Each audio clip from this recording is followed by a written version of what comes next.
Cybersecurity and Forensic Part 1, and today we are going to learn about stronger web applications. So as you know that username and password based on authentications have several faults. We already did you with your SQL injections in PHP programming. So is there any alternative options? Is there any other way? Yes, password is only a single factor. Password अगर किसी को मिल जाता है तो you can do everything. So आपका credential वो चुरा लेगा and you can reuse several different applications. सब लोग ऐसे भी करते हैं कि एक ही पासवर्ड रखते हैं कई सारे applications का. So अगर एक पासवर्ड चुरा लेगा कोई, गेस कर लेगा कोई, उसको अटैक कर लेगा तो सब समझो कि आपके सभी एप्लीकेशंस के पासवर्ड चले गए और सभी एप्लीकेशंस हैक हो गए. So password based authentications, it's a very risky, so we need to add multi-factor authentications. याद रखिएगा multi-factor authentication. Multi-factor authentication, that means you are going to use password, username and password as well as other mechanism or other techniques with your username and password for authentications. So the first is digital certificate. Yes, I already explained. Digital certificate is the stronger because of it is used public key cryptography algorithm, and using public key cryptography algorithm we can add password based authentication scheme to make it more stronger security through the implementation of two-factor authentications. Now there are two-factor authentication. The single factor is the first factor that we have, something you know, that means your password. This is the first factor. And second factor is something you have, that is called certificate. So आपके पास दो factor का two factors authentication में पहला आपको password देना है, दूसरा आपका सर्टिफिकेट वहां पे रजू करना है यानी कि दिखाना है. So certificate can be stored into hardware. आपके हार्डवेयर में स्टोर हो सकता है, जैसे कि आपका लैपटॉप है, आपका स्मार्ट कार्ड है, कहीं पे भी, और उसको रीड करने के लिए स्पेसिफिक रीडर भी चाहिए. तो ये डिजिटल सर्टिफिकेट का.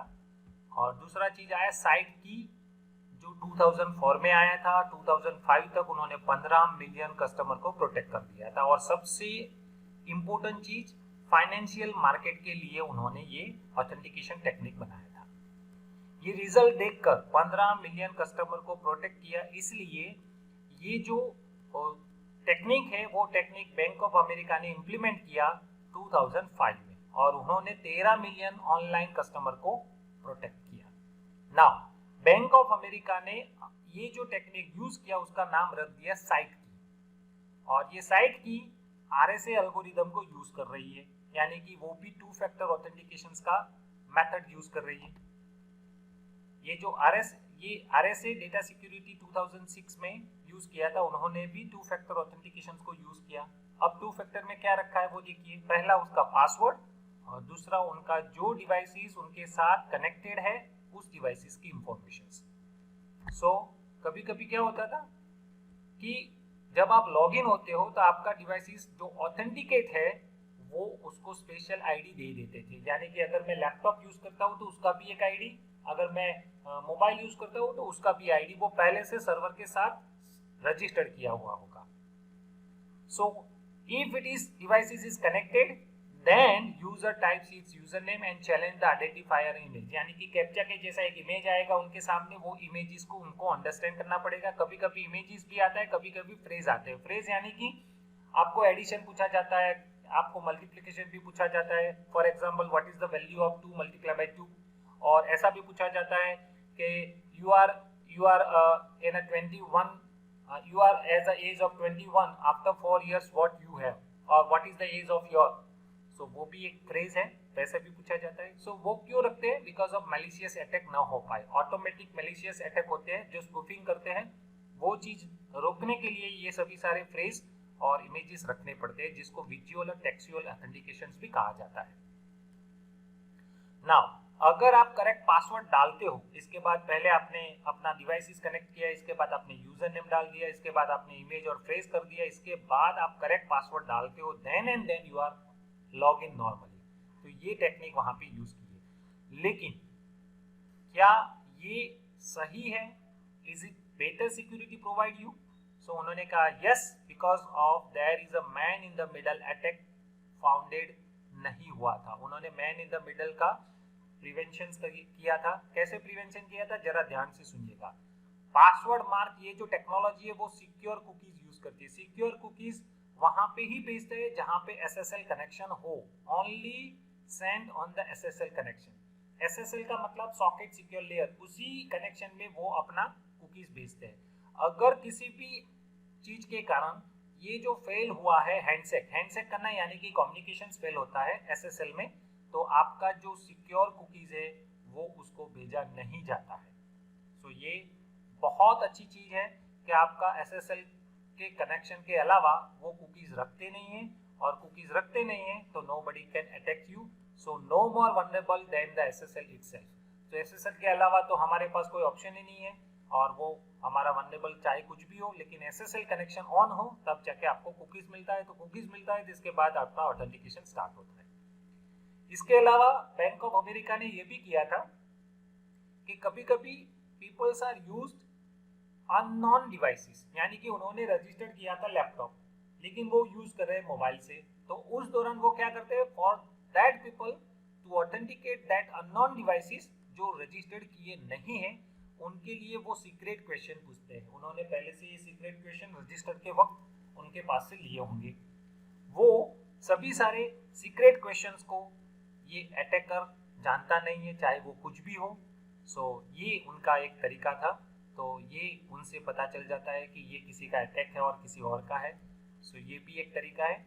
सो पासमार्क डिजाइन और प्रेजेंटिंग यूनिक इमेज और phrase to valid user create user name and enumeration vulnerability और determine easily if account is not valid, और इससे ये सारी चीज से आपका वैलिड अकाउंट है या नहीं है वो जान सकते हैं। इसके बाद हमारा OTP आया था, one time password. So one time password, it is used to do a simple PIN code that you identify a particular user or particular device. So ये क्यों रखते हैं, तो इसका मतलब ये है कि OTP is used to reduce the sensitivity of the password। आपको पासवर्ड नहीं लिखना पड़े इसके कारण ये OTP आया है। और OTP आपको जब डिस्प्ले करते हैं तो वो आपके स्क्रीन के सामने 30 सेकंड तक ही डिस्प्ले होता है। 30 सेकंड के बाद वो रिसेट हो जाता है, यानी कि वो बंद हो जाता है, और दोबारा आपको पूछा जाता है, यानी कि एक्सपायर हो जाने के बाद आपको दोबारा वो पूछेगा। वो दोबारा OTP आपके डिवाइसेस में आएगा, वो OTP अगेन आपको वो स्मॉल विंडो में डालना होगा, और अगर आपने सही टाइम पे अपना ये OTP डाल दिया, then and then you are authenticate user to enter that system और to access the particular resources. और ये सारे डिवाइसेस को यूज करने के लिए डोंगल यूज किया जाता है, फॉब यूज किया जाता है, ये भी सारी चीज है। अब मेरी बात आती है वेब ऑथेंटिकेशन सर्विस के लिए। सो ये सर क्या है web authentication service? So first of all let me explain what is web authentication service. अब लोगों का इतना काम हो गया कि यूजर नेम पासवर्ड को ऑथेंटिकेट करना, उसकी सारी टेक्निक को यूज करना। So peoples are think that let us outsource the complexity of security. हम किसी और को, थर्ड पार्टी को ही कह दे कि हमारा ये आउटसोर्स बनाकर, हमारा ये ऑथेंटिकेशन पेज बनाकर हमको दे दे regarding to authentication. So during that period 1990 वाच्या એટલે કે 1990 उस दौरान की बात है जब Microsoft acquire a Firefly network. यहाँ ध्यान से देखिए, उस दौरान फायरफ्लाई नेटवर्क वो उन्होंने यूज किया था, और उन्होंने एडेप्टेड टेक्नोलॉजी यूज किया जहां पे फर्स्ट टाइम इंटरनेट में ऑथेंटिकेशन सर्विस बनाया जिसका नाम था माइक्रोसॉफ्ट पासपोर्ट, जो अब उसको विंडोज लाइव आईडी कहा जाता है। प्लीज अंडरस्टैंड, फायरफ्लाई नेटवर्क को यूज किया गया, फर्स्ट टाइम इंटरनेट पे ऑथेंटिकेशन सर्विस बनी गई, यानी कि वेब ऑथेंटिकेशन सर्विस बनी गई, और वो बनाया माइक्रोसॉफ्ट पासपोर्ट के नाम से, लेकिन अभी फिलहाल उसका नाम है विंडोज लाइव आईडी। अब ये क्या हुआ, जरा ध्यान से सुनिएगा। Windows Live ID plan to handle authentication for sites outside the Microsoft. इनका यही टारगेट था, उनका यही प्लान था कि हम बाकी सब साइट्स को ऑथेंटिकेट कर सके, बाकी सब साइट्स को ऑथेंटिकेशन करने के लिए हम ये सर्विस बनाते हैं। और उनके सबसे मोस्ट और जो मेंबर था, एक्टिव मेंबर, यानी कि उनका पार्टनर, आप समझ लीजिए, यानी कि जो विंडोज लाइव आईडी को यूज कर रहे थे वो थे eBay.com। वो उनके पहले कस्टमर थे जिन्होंने ये विंडोज लाइव आईडी को उनकी साइट के अंदर ऑथेंटिकेशन के लिए यूज किया था। नाउ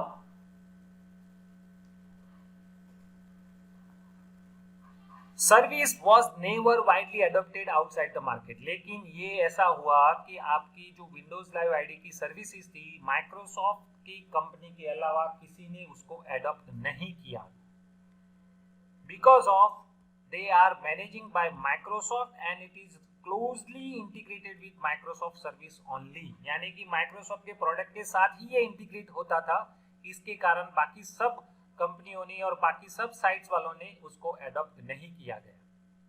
सो ये सारा चीज हुआ था उस दौरान, और ये relatively new set of specifications open किया गया। इसके बाद उन्होंने थोड़ा चेंज किया, मॉडिफाई किया, और वो मॉडिफाई किया जिसका डिसेंट्रलाइज ऑथेंटिकेशन सर्विस बनाया। डिसेंट्रलाइज ऑथेंटिकेशन सर्विस और सेंट्रलाइज ऑथेंटिकेशन सर्विस में ये डिफरेंस है। डिसेंट्रलाइज यानी कि कहीं से भी आप उसको ऑथेंटिकेट कर सकोगे, और सेंट्रलाइज में आप एक ही जगह से उसको ऑथेंटिकेट कर सकोगे। ये वो 2005 में हुआ, और वो इस पर्सन ने बनाया, ब्राड फिट्जपैट्रिक। इस पर्सन ने उसके लाइव जर्नल में उनका रिजल्ट बताया कि इसके अलावा ये ऑप्शंस भी है जो हम ऑथेंटिकेशन के लिए यूज कर सकते हैं। तो पहला उसका नाम था यदिस, लेकिन बाद में उसको चेंज किया गया जिसका नाम था ओपन आईडी।